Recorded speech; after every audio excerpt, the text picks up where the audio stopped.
įžvalgos, kad, na, iš tiesų visos mūsų problemos yra ne aplinkoje, o yra mūsų galvose.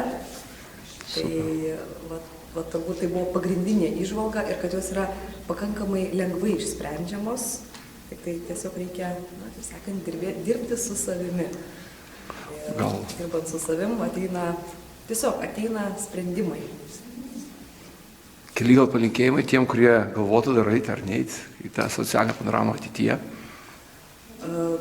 Iš tiesų linkėčiau, ypač jeigu dirbantiem terapinį darbą, sakykime, arba dirbantiem su žmonėmis, tai, na, tikrai dar